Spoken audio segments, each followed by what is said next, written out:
Hi hello అండి, ఎలా ఉన్నారు? నేనైతే చాలా చాలా బాగున్నాను. మీరందరూ కూడా బాగుండాలని మనస్ఫూర్తిగా కోరుకుంటున్నాను. సుగుణ వంటింటికి స్వాగతం. ఈరోజు మన వంటింట్లో బీరకాయ పప్పు ఏ విధంగా తయారు చేసుకోవాలో చూద్దామండి. ఇది రుచికి చాలా కమ్మగా ఉంటుందండి. మనం పప్పులో ఏమి కలిపి వేసుకున్నా కూడా వాటన్నిటికంటే ఇది ఇంకా టేస్టీగా ఉంటుంది. మరి ఈ బీరకాయ పప్పు ఏ విధంగా తయారు చేసుకోవాలో చూద్దామండి. వీడియో ఎక్కడా స్కిప్ చేయకుండా చూడండి ఫ్రెండ్స్. స్కిప్ చేసినట్లయితే మీరు మిస్ అవుతారు. కాబట్టి మరి ఏ విధంగా తయారు చేసుకోవాలో చూద్దామా?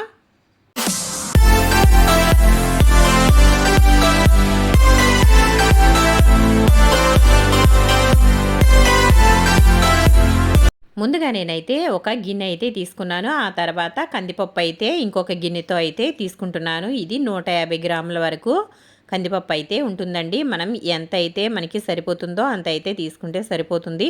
నేనైతే ఈ కప్పు తీసుకున్నాను కదా, దీంట్లో 1/2 వంతు అయితే కందిపప్పు అయితే తీసుకున్నాను. ఇప్పుడు ఇది శుభ్రంగా 2 సార్లు అయితే బాగా కడుక్కోవాలి. ఆ తర్వాత నేనైతే కుక్కర్ గిన్నె తీసుకున్నాను. తర్వాత కందిపప్పు కడుక్కున్నాం కదా, అదైతే ఇందులో వేసేసుకుంటున్నాను. ఈ విధంగా మనం పప్పు అయితే ముందుగా కడిగి నానబెట్టుకోవాలండి. కడిగి నానబెట్టుకున్న తర్వాత నానబెట్టుకుని వండుకోవడం వల్ల గ్యాస్ అనేది ఫామ్ అవ్వకుండా ఉంటుంది. అలాగే మనం వండుకునేటప్పుడు కూడా చాలా త్వరగా అయితే ఉడుకుతుందండి. ఇప్పుడు ఇందులో వాటర్ అయితే వేసుకుందాము. వాటర్ మనకి ఎంత సరిపోతుందో, అంటే పప్పు ఉడకడానికి మీకు కొలత ప్రకారం కావాలంటే మనం కందిపప్పు తీసుకున్నాం కదా, ఒక కందిపప్పు గిన్నె అయితే 2 గిన్నెలు అయితే వాటర్ అయితే వేసుకుంటే ఉడికిపోతుంది.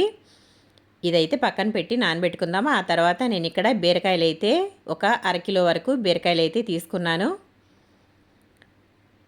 ఇవి ఎక్కువ అనుకోకండి, ఎందుకంటే మనకి ఇక్కడ పొట్టు అయితే తీసుకున్న తర్వాత బీరకాయ ఎంతో అవ్వదు కాబట్టి ఈ విధంగా అయితే నేను తీసుకున్నాను. ఇప్పుడు ఇదంతా కూడా చెక్కేసుకోవాలి చక్కగా.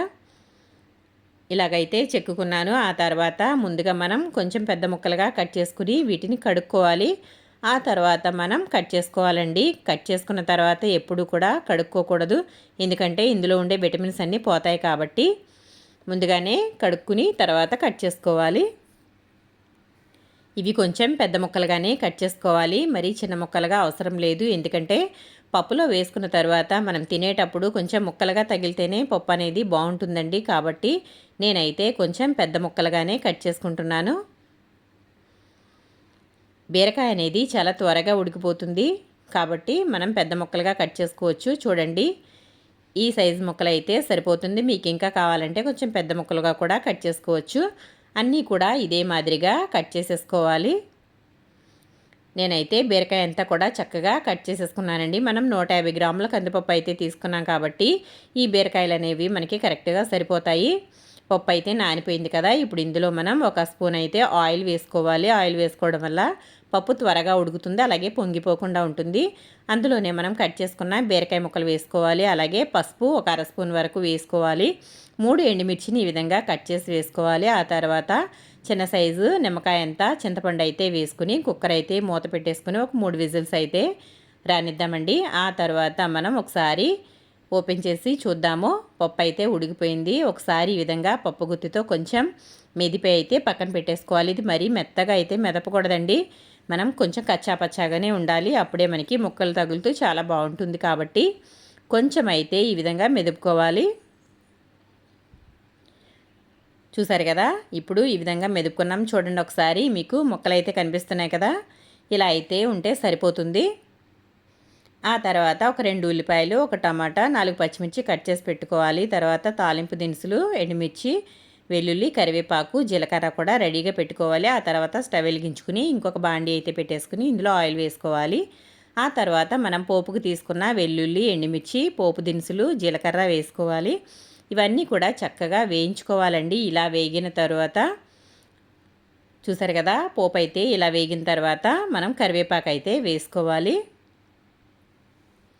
కరివేపాకు కూడా చక్కగా వేగిపోయిన తర్వాత ఉల్లిపాయలు, పచ్చిమిర్చి వేసుకోవాలి. ఇది కూడా చక్కగా వేయించేసుకోవాలి. బాగా ఇది వేగనివ్వాలండి, పచ్చివాసన పోయే వరకు వేగితే సరిపోతుంది.